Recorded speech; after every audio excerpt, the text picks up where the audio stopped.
communication skills. Ang gusto ng Panginoon, sasama lagi sa atin siya once na meron tayo lagi communication and conversation. Kung tayo may communication sa Kanya, everyday, sure na ang buhay at pamumuhay ninyo ay may magandang kinabukasan. Napakapalad ng mga magulang ninyo sapagkat kayo ay maagang nakakilala sa ating Panginoon. Ang ating Panginoon Jesucristo ay nag-i-encourage na huwag tayong mawawalan ng pag-asa. Sabi, hindi ko na tayo mag-aral kasi hirap ang magulang ko.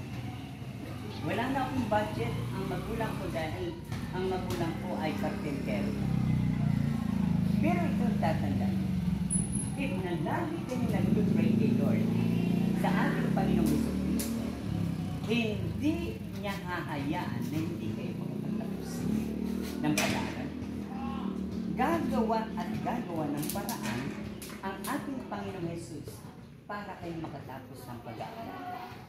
At habang kayo nag-aaral, iniingatan ng Panginoon ang inyong mind, ang inyong heart, iniingatan ang kanyang physical na katawan sapagkat siya ay nananahan sa inyong mga puso. Paano nananahan ang Panginoon? Kapag lagi tayo may communication, conversation sa Panginoon, ang Lord ay nananahan sa ating puso sapagkat tayo kumikilala sa Kanya at ang lahat ng kumikilala at sumasampalataya sa Kanya ay binibigyan niya ng karapatan na maging anak ng Diyos. Yan po ay nasa John chapter 1 verse 12. So, tinuturo ng Panginoon na once tayo ay lumalapit sa Diyos, sabi ng Amos 5:4, mabubuhay ang lahat na lumalapit sa tinuturo ng ating Panginoon Jesus na sa bawat paglapit natin, sabi ng Panginoon, at anuman, John 14:14, at anuman ninyo sa Ama, sa aking pangalan, sabi ng Panginoon Jesus, ay gagawin ko. Kaya wala tayong dapat ipangamba. Kung tayo man ay pinakapos at hindi tayo nakakapag-aral ng college, huwag kayong mangangamba. Huwag niyong iko-compromise ang inyong paniniwala o pananampalataya kay Lord doon sa kawalan.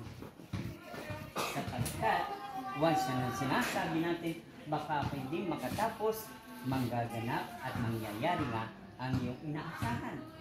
Pero kapag tayo sa palagay natin ay hindi tayo makakatapos, huwag kang mawawala ng pag-asa. Always pray to God. Titiyak ng Diyos, ikaw ay makapagtatapos at darating ang panahon, ilalagay ka ng Panginoon sa magandang trabaho at tiyak ikaw ay magiging blessing sa iyo buong Panginoon. Amen? Amen. Ano pa? Itinuturo ng Panginoon na sa araw-araw natin pamumuhay, kapag lagi tayong may communication and conversation sa Panginoon, mapapansin nyo, parang ang ating buhay ay hindi nagkakaroon ng galit, hindi nagkakaroon ng samang loob, hindi nagkakaroon ng hinanakit. Ang lagi nararamdaman natin, pawang kagalakan sa ating puso. Masaya tayo lagi. Bakit? Kahit tayo ay nasa sitwasyon na tayo nag-aaral pa, magiging masaya kayo lagi sapagkat ang Diyos ay kasama nyo ang siyang gagawa ng iyong sa bawat isa sa inyo. At itinuturo ko ng Panginoon ang kaligtasan ng Diyos.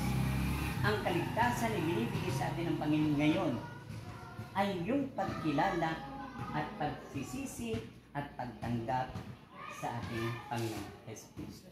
Kapag tinanggap niyo ang Panginoon, ngayon kahit kayo tumanggap pa ng nakaraan sa ibang religion o born again, ay tinanggap niyo rin ang Panginoon Jesus.